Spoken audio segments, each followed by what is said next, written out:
Hello everyone. Today we're going to talk about how weather information and IoT data get value, and we have special guests. So let's give our listeners a couple of minutes to join, and we're going to start. Okay, I see Ting. Ting, can you speak? Let's check the mics. Yeah. Can you hear me? Yes, I can. How are you today? I'm good. How are you? Pretty good, pretty good. So let's start. Tell us please about the SkyX, what it is. Sure. Maybe before I start, I can give a brief intro of my role at SkyX. So my name is Ting, and I am the head of ecosystem at SkyX, and I work on investors relations, build strategic partnerships, and drive our go-to-market efforts here across Europe. So to give you a brief intro of what is SkyX, so SkyX is a changing game in weather and environmental data, and we're building a decentralized IoT network that collects, processes and monetizes real-time outdoor data like never before. And our advanced sensor devices, including our SkyX 100, and also later on we'll have our SkyX 300, and this powers applications across AI-driven weather intelligence, climate risk assessment, smart agriculture, energy optimization, and logistics planning, so on and so forth. So that's a brief intro of who we are. Perfect. And it sounds like you're doing a pretty important job. Can you tell us what are weather risks? Because a lot of our listeners may not be familiar. They may have heard about global warming or climate change or whatever else, but how that applies to our day-to-day life and for the businesses. What are those weather risks and how do they influence? I mean, for example, if you look at current everyday like data reports, like weather insights, the current data marketplace is kind of broken. It suffers from two major problems. The silo problem, for example, like data is scattered across countless devices, located away in isolated systems, make it difficult to aggregate and unlock its full potential. And the source problem, and most weather data relies on outdated and generalized models that rather than real-world hyperlocal insights, and public forecasts often fail to capture true on-the-ground conditions. And so we see the need for a better weather data system. So as IoT adoption grows, the amount of hyperlocal environmental data is skyrocketing, and the challenging is to turning this data into a transparent, fair, and efficient system that benefits industries, businesses, and communities.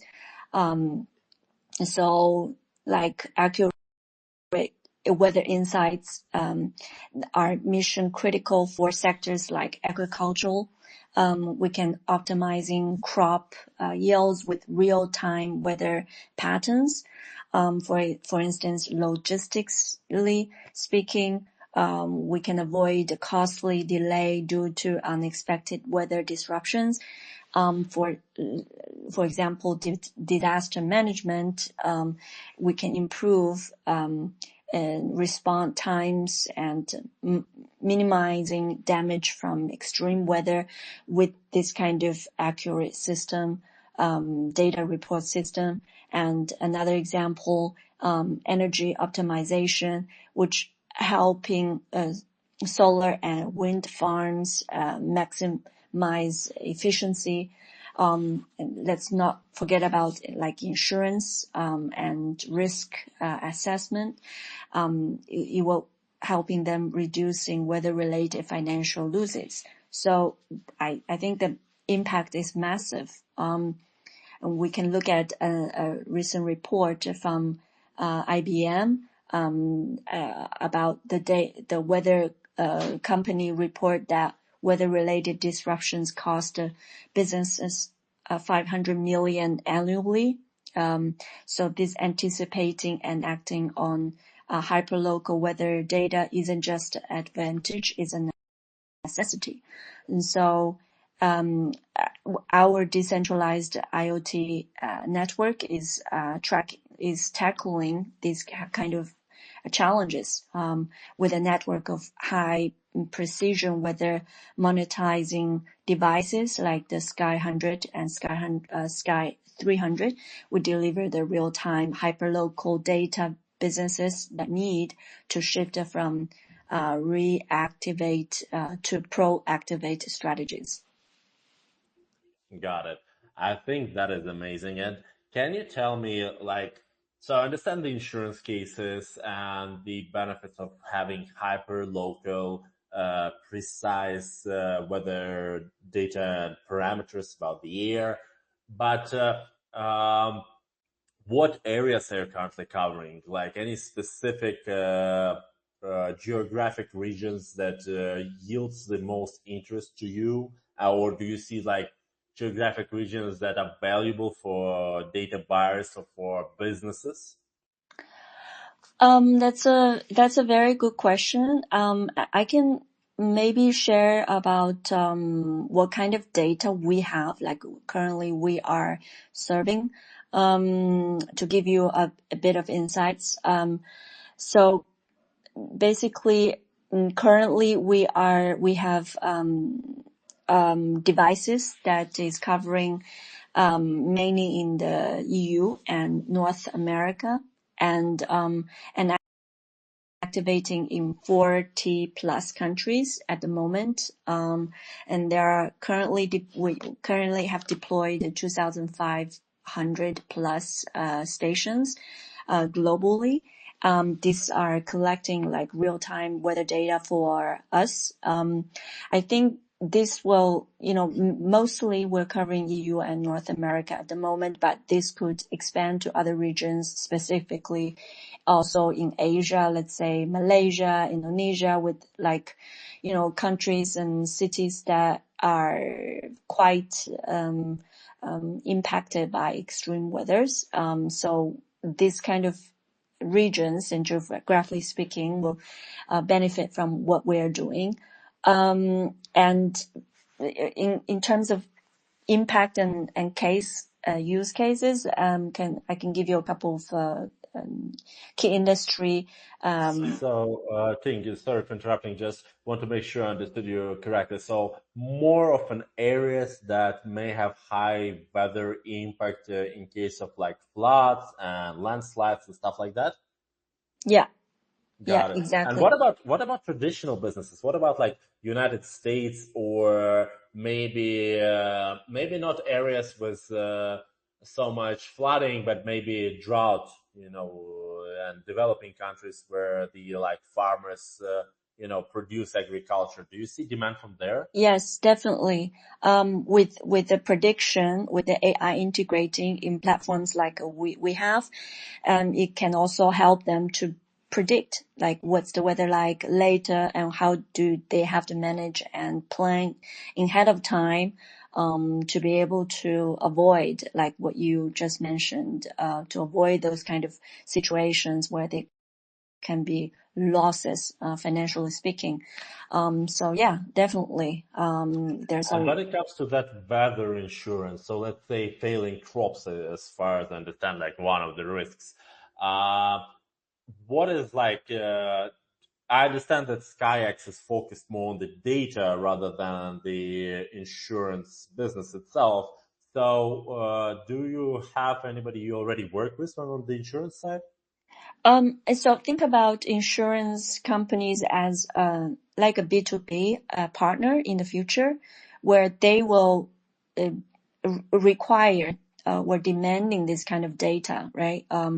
This kind of accurate data, not in advance, to make sure that they know who they are covering and how much that the insurance should be covered for what kind of predictions that it might have based on the real time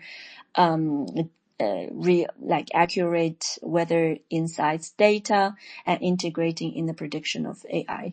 And so I think currently we are looking at any of the insurance companies as partners in the near future. Got it. And on the insurance side, like, because I think that's a big obstacle for many DePINs, and what people don't understand is for businesses to work with DePIN, you need to have a critical amount of users, or the critical coverage. So for yourself, what is that critical coverage, if you can share? I think it's what do you mean by critical? I'm talking about, like, for example, if I have 3 farms in Nigeria, it's probably not going to be enough data points to generate any predictions, or not enough data points to get the insurance statistics working. But if I get maybe like hundreds, or maybe in square kilometers, in like 1,000 square kilometers, that may be enough, enough participants so the insurance case can work. So I was curious if you can share about your case. But again, if it's proprietary, it's okay. Just let us know. We understand. Perhaps I can give you a brief outlook of the future roadmap. Absolutely. We have for this kind of target that you are asking. I think we, as I mentioned, we currently have most users in EU and North America, and with activating 5,000 plus users at the moment who have already including the stations that is being deployed, and also plus the app users who are constantly updating the real-time data on our platform.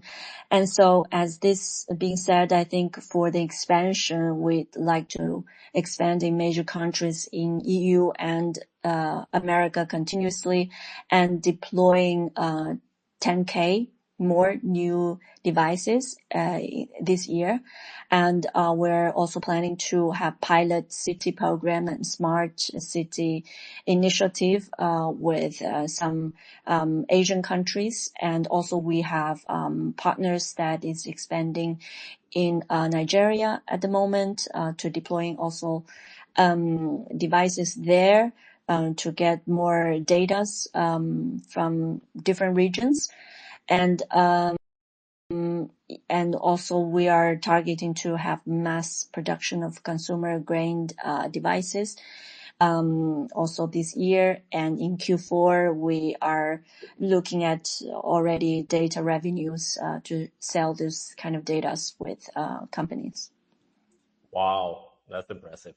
And when it comes to users, so let's say I want to join, what options do you have? Like you mentioned there are a couple of models of devices. Can you tell us a bit more about devices themselves?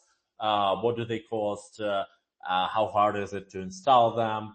And stuff like that. That would be, I think, interesting to learn. Sure. So at the moment, we do have Sky 100 that is already being out, and we got users already pre-ordered since last October, and we have shipped out these devices earlier this year to all our orders.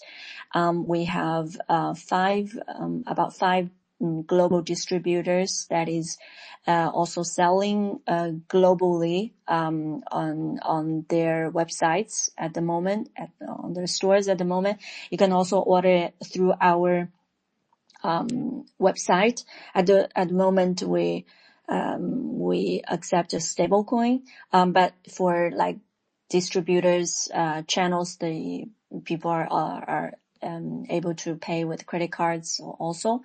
And in terms of the SkyX 100, it's a device that is a portable weather station. It's quite small, very easy to install. You can find our step-by-step installment guide on our Medium.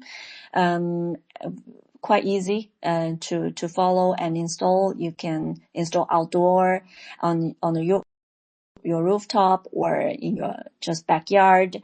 SkyX is Sky 100 is a compact and mobile weather station. Is designed to provide hyperlocal weather data, and it's ideal for remote locations and temporary deployments. And it features like very lightweight, portable design for rapid development in diverse environments.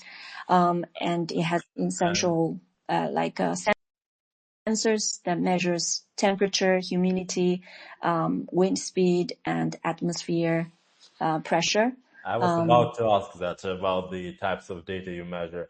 And you mentioned remote location. So would that require, like when it comes to data transmission, would I need connectivity to the internet? You can download our app, right? And then you will connect your device into our application, and it automatically allow you to contribute those data to our platform, and then you get rewarded with nano points at the moment, and these nano points will convert it to our token after. So basically, the device itself may be doesn't have to be connected to the internet as long as I have a phone through which I can transfer the data. Exactly. So it has it has cool. a Bluetooth cool. Bluetooth functionality. Perfect. And what are the range price of the devices?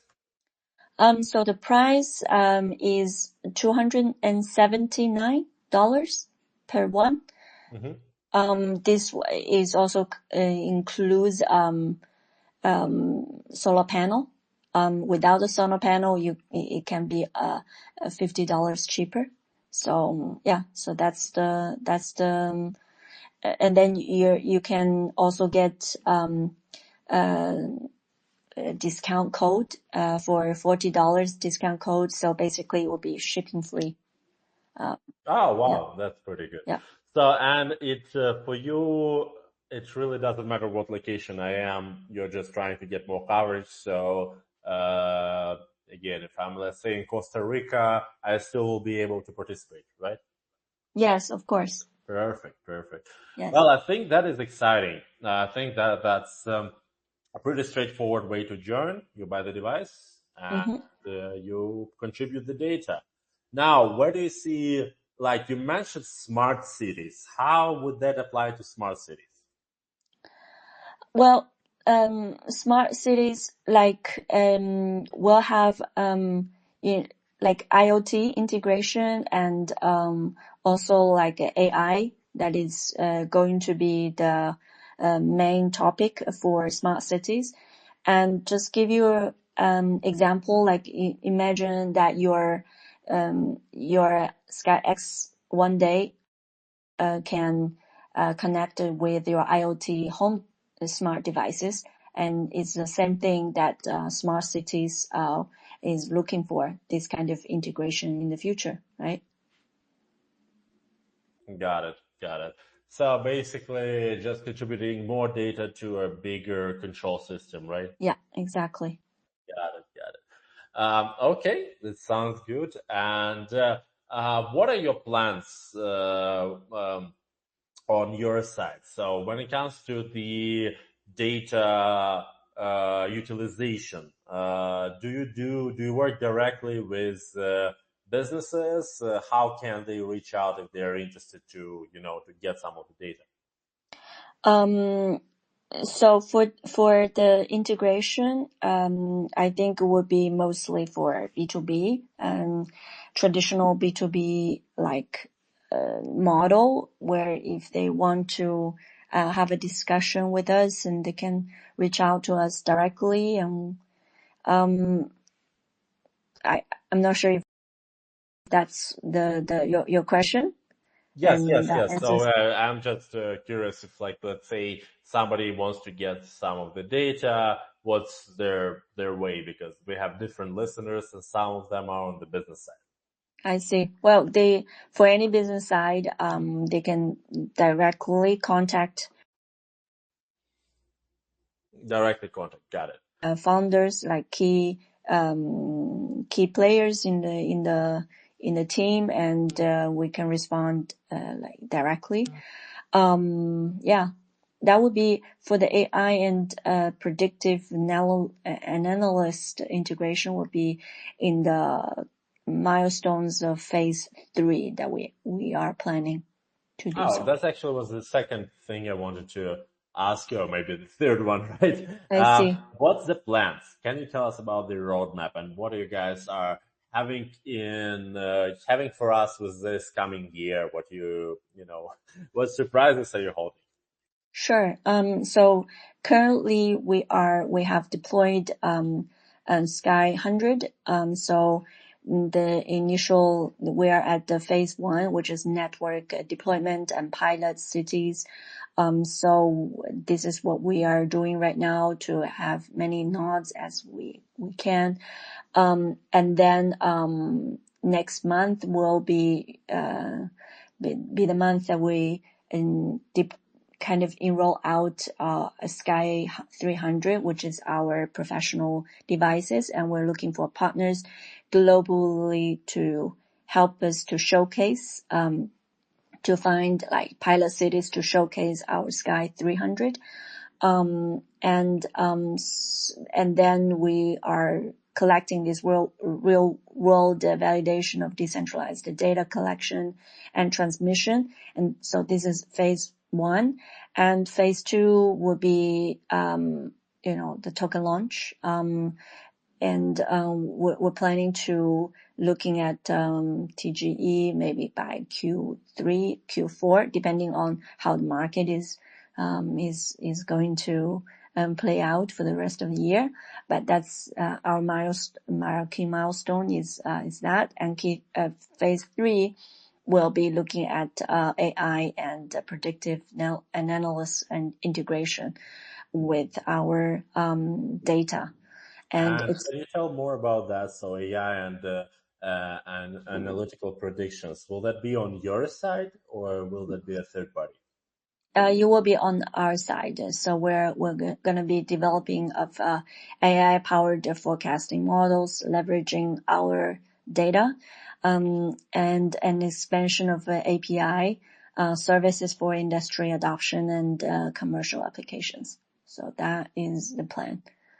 So basically bringing more like even product based on the data. Yeah, exactly. Very interesting. All right. That sounds very good. Any final words you want to share with our listeners? I think, I would say our long-term vision, SkyX's long-term vision is to establish a fully decentralized and AI-enhanced ITO data network that serves as fundamental infrastructure for industries requiring reliable and high-quality environmental intelligence. And so I truly hope all our listeners who are interested in this kind of field, please feel free to reach out to us directly.